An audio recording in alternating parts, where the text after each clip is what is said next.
Every year, a number of depressed human beings decide that they've had enough and want to end their life. They choose to kill themselves by jumping off Vista Bridge in the Goose Hollow neighbourhood of Portland, in Oregon.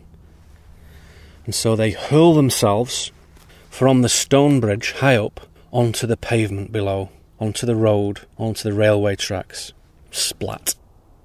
In 2013, when annual suicides rose a little, that is from 2 people to 5 people, the city decided to put up temporary suicide prevention barriers at a cost of $200,000. Now they're considering spending a further $2.5 to $3 million on a more permanent barrier solution. This shows, to me, a staggering lack of wisdom. Firstly, the suicide prevention barriers do not prevent suicide. They sometimes deter it, but the committed jumper will scale whatever fence or wall or wires or metal or barrier they need to. This was proven when a jumper climbed over the newly erected barriers and scaled them and got round the other side and stood on the edge just like before, ready to jump. On this occasion he was talked out of it. I used to live right near the Vista Bridge, literally 3 minutes walk away, and its status as a National Historic Landmark is to me very well deserved. It was very beautiful. A lovely piece of architecture in a sublime little valley in the green hills of the city. Now, it's fucking ugly. Harmony between the land and this bridge has disappeared. The effect on the neighbourhood is palpable. By forcibly extracting beauty from the environment, the daily experience for thousands of Goose Hollow residents, and indeed Portland residents and visitors, is greatly diminished. A stunning location enjoyed by millions has been spoiled.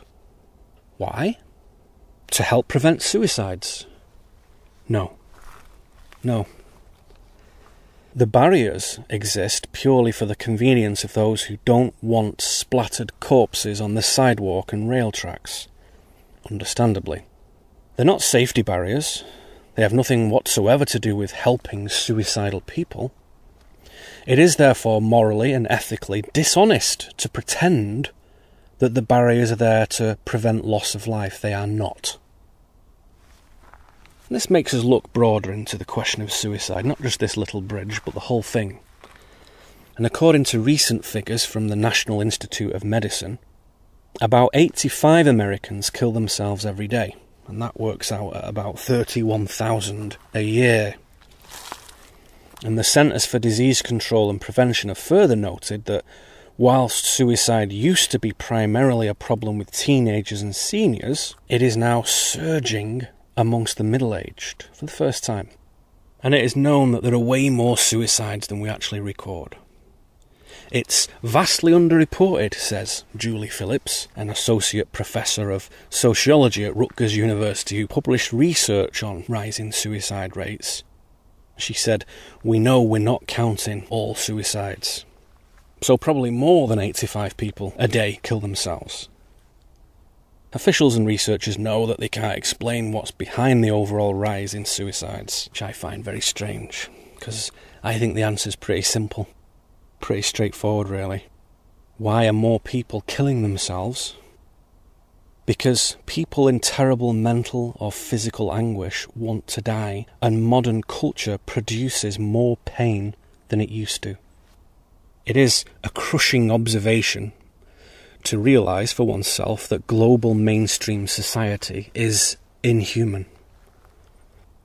Hundreds of millions of sensitive people find it hard to live amid this mass dysfunction. And without insightful communication and tutelage within an authentic metaphysical framework, the brokenness that we see around us is simply overwhelming. Frankly, until a person discovers an authentic spiritual path, they are playing roulette with their own well-being. I would estimate that the majority of the population of the Western world is withering inside from despondency. I'm surprised the suicide rate isn't 10 times that. Most people follow the cultural prompts that tell them that they can get by through medicating themselves with TV and movies and careers and sports and booze and drugs and dogma and routine.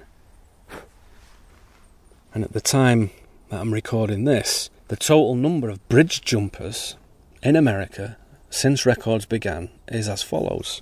I made a note of this. I find this interesting. 1,200 people have jumped off the Golden Gate Bridge in San Francisco.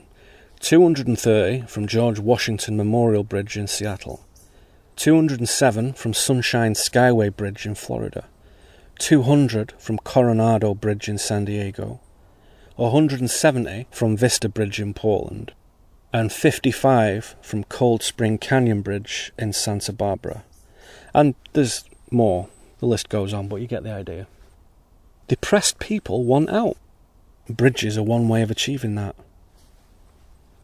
In my line of work, I've come to understand that ultimately no one can indefinitely disregard the inner impulse for spiritual engagement, for spiritual growth. They can run and hide and divert themselves, bury their heads in the sand, and even destroy themselves. But the universe won't let it go, so they come back. They arrive back on Earth as another little boy or little girl, and they go again. Same routines, same lessons, same curriculum, slightly different classroom, as you might say. We know this. For the mystics, suicide is not an option.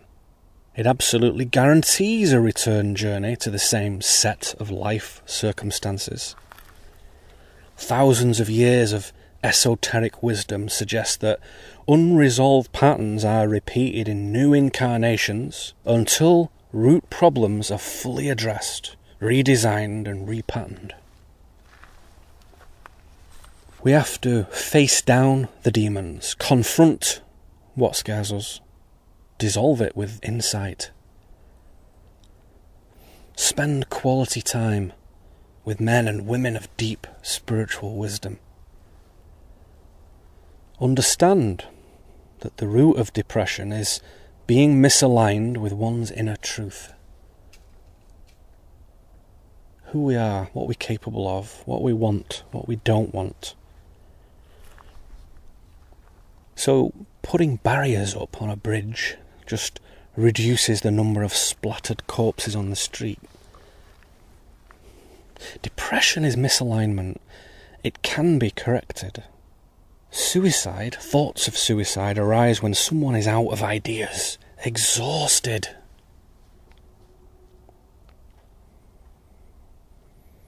What renews and fills the soul of a human is light.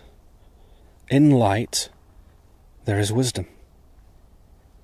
It is the same we find in beauty, in being, in fellowship, in love.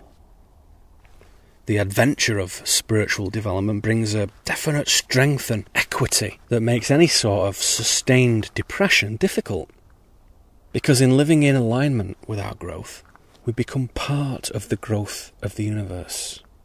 We're no longer cut off from it, no longer alone. We have our fellow journeyers, one of the best things about life. We have a divine ordination flowing through our days. The random shabbiness ends. Miscarriages of being cease. Note this, all objects lead us astray. Only the silent illumination of growth brings abiding harmony.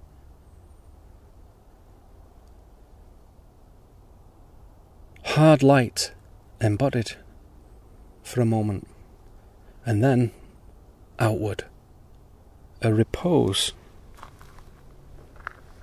tranquil, an adventure, flowering, a return.